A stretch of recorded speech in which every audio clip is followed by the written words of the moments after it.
이철성 경찰청장입니다.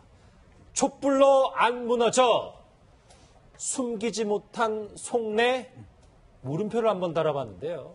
이 광주를 민주화의 성지라고 표현한 글을 삭제하라 이렇게 지시한 의혹을 받고 있는 이철성 경찰청장이 이번엔 촛불 집회 비하 발언으로 또 논란에 휩싸였습니다. 물론 이종우 실장님, 저거는 이제 강인철 전 광주지청장의 주장인데요. 그렇죠.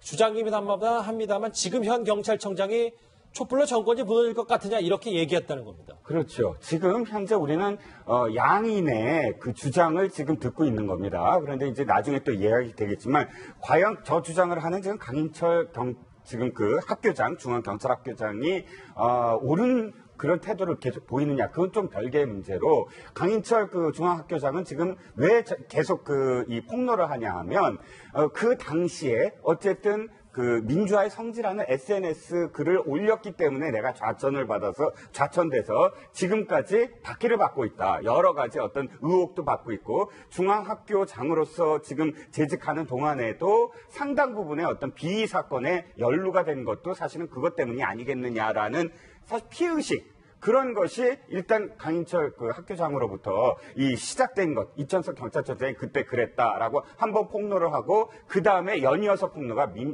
지금 얘기했던 촛불로 정권이 무너질 것 같으냐로 이어진 게 아니겠느냐. 그런데 이 내용은 사실 이 기자가 직접 물어봤을 때 뭐라고 얘기하냐면 이렇게 얘기합니다. 의도를 정확하게 드러내요. 지금 이런 시각을 가진 사람이 아직도 경찰청장에 있어서야 되겠느냐. 그것 때문에 나는 폭로했다. 그러니까 다분히 어쨌든 이철성 경찰청장을 겨냥한 건 맞습니다. 진위 여부를 떠나서 지금 이 두 사람이 과연 어떤 은원 관계가 있는지는 모르겠지만 그러나 실제로 이런 말을 했다면 그건 문제잖아요. 그것도 문제죠. 실제로 이런 말을 했다면 당시에 그런 생각을 갖고 있는 사람이 물론 임기는 보장되어야 되겠지만 문재인 정부의 경찰청장으로서 맞느냐라는 문제 제기는 두 사람의 어떤 비위 뭐 이런 연루 이외에 사실은 제기될 수 있는 문제라고는 봅니다. 예, 이현정 의원님, 그런데 이철성 청장은 본인은 이제 아니다라고 주장을 하고 있긴 한데 실제로 당시에 뭐 촛불 집회가 평화 집회가 된 데에는 뭐 경찰에 굉장히 피와 땀이 있었다, 뭐 굉장히 노고를 취하했던 게 저는 기억이 나는데 그렇죠. 이런 말을 했다는 게 좀 잘 연결이 안 돼요. 사실 이철성 청장이 이제 박근혜 정부에서 이제 임명이 된 불구하고 이번 정부에서 어떤 면에서 좀 유임이 된 것 자체가 보면 사실 촛불 집회를 잘 관리했다는 아마 내부적 평가가 좀 있었던 게 가장 결정적이라서 보여집니다. 사실 이 청장 같은 경우는 뭐 처음 임명될 때 뭐 음주운전 논란 등등이 많았었지 않습니까? 그랬죠. 그럼에도 불구하고 이제 유임이 됐는데 그러다 보니까 지금 아마 이제 경찰, 검찰, 그다음에 군 같은 경우에 내부 알력들이 지금 막 터져 나오는 좀 시즌 같아요. 예. 지금 강 청장 같은 경우도 저 학교장 같은 경우도 지금 보면 그동안 이 문제 때문에 상당히 알력을 빌었어요. 이 문제가 이번에 나온 게 아니고요. 이미 지방지 같은 데는 이미 한참 전에 좀 불거졌던 문제입니다. 그래서 또 이번에 이제 다시 제기된 문제 차원이기 때문에 사실 어쩌면 보면 좀 경찰 내부의 어떤 알력 다툼일 수도 있고, 근데 문제는 지금 뭐 수사까지 하자는 거 아니겠습니까? 지금 그렇죠. 왜냐하면 전화 기록이 작년 11월 달인가 이게 그쯤 되는데 그걸 전화 기록을 까보면 왜냐하면 지금 이철성 청장은 자기는 전화한 적이 없다라고 지금 이야기를 해버렸어요. 그렇죠. 그러다 보니까 결국 이게 만약에 이 했다는 게 나오면 이것도 사실 곤란해지는 거기 때문에 자칫 이러다가는 또 경찰 내부에 지금 수사로 이어지지 않을까라는 그런 또 생각도 듭니다. 사실 예. 민주화의 성지 관련해 삭제라고 지시했다는 거는 확인하는 건 그렇게 어렵지 않을 것 같아요. 통화 내역도 통화 내역이지만 강인철 전 청장이 뭐라 그랬냐면 위에서 그런 내용이 들어와서 사람들하고 회의를 했다 그랬어요. 그렇죠. 이걸 내릴까 말까. 예. 그 회의를 한 사람들의 진술을 들어보면 어느 정도 이 부분은 확인이 될 것 같고, 그러니까 저도 지금 이게 진위 여부를 뭐 명확하게 단정할 수 없으니까 뭐 누구의 잘잘못을 따지긴 그렇지만 이런 부분들은 좀 명확하게 확인할 필요는 분명히 있다는 생각이 듭니다. 이게 계속 논란만 커지면 더 경찰 내부 조직만 더 혼란스럽기 때문에 진위 여부는 반드시 좀 파악할 필요가 있지 않나 생각합니다. 그러니까 폭로자의 진정성 여부를 떠나서 네, 그렇죠. 현 경찰청장이 겉으로는 안 그랬는데 속으로 이런 생각을 한 게 맞다라면 문제는 될 수 있는 거니까요. 이철성 경찰청장 과거에 이런 말을 하기도 했습니다. 그 목소리 들어보시죠. 국내의 어려운 여건 속에 국민들이 나라의 장래를 걱정하는 엄중한 상황에서 공직자의 본분에 어긋나는 행동이나 정치적인 오해를 받을 수 있는 언행은 결코 있어서는 안 될 것입니다. 검찰이 정치적으로 중립해야 된다는 것은 뭐 당연한 명제라고 생각합니다. 명확한 정치적인 중립을 지키면서 업무 수행을 하도록 임기 부분에 연연하지 않고 저한테 주어진 일을 하루하루 열심히 하도록 하겠습니다. 언론에는 저렇게 목소리를 냈는데 강 전 지청장 주장은 양 박사님 촛불로 무너질 것 같아 이런 얘기를 했다는 거잖아요. 그걸 뭐 우리는 어느 정도 수준까지 받아들이고 이걸 취사 선택을 해야 될까요? 네, 그 당시에 그 박근혜 정부가 임명한 대부분의 강요들이나 주요 핵심들은 다 이런 생각을 하지 않았을까요? 촛불로 무너질 것 같아? 라고 하는 부분을 생각을 비슷하게 했을 거고 조직 내에서 그런 이야기를 공공연히 했을 거라고 저는 봅니다. 그리고 뭐 구체적으로 언론사들도 그렇게 생각을 하고 박근혜 전 대통령의 탄핵이 떨어질 거라고 예측을 못하고 다른 프로그램을 준비했던 그 방송사들도 있었다고 하니까요.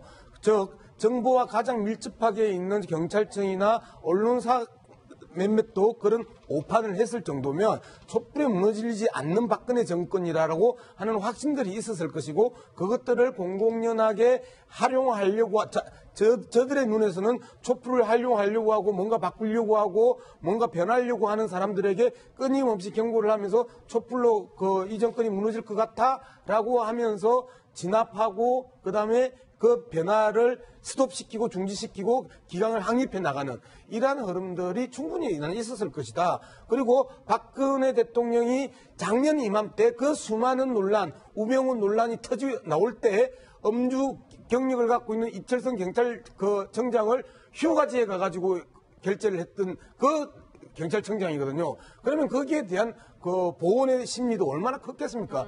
충분히 저러한 이야기를 할 가능성이 있었다. 이제 이 문제와 지금 이 시점에서 문재인 대통령 체제에서 이철성 경찰청장을 유임시키는 이유가 말 그대로 촛불 집회의 관리에 대한 공으로 저렇게 했다라면 이제 본격적인 논란은 시작이 되는 거죠. 예, 이현종 의원님, 어쨌든 경찰청에서는 어제 이제 보도자료 형식으로 입장을 낸 것 말고는 뚜렷한 입장을 내놓지 않고 있는데 누리꾼들의 반응이 심상치 않아요.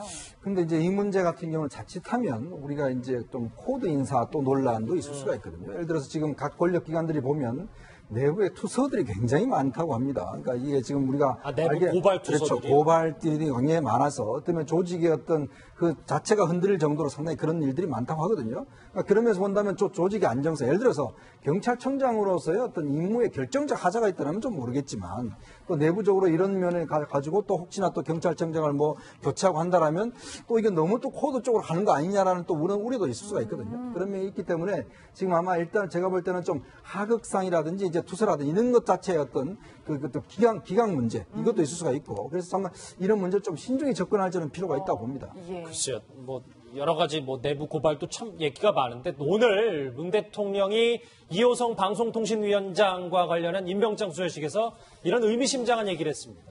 오늘 오전 얘기인데요. 목소리 한번 들어보시죠.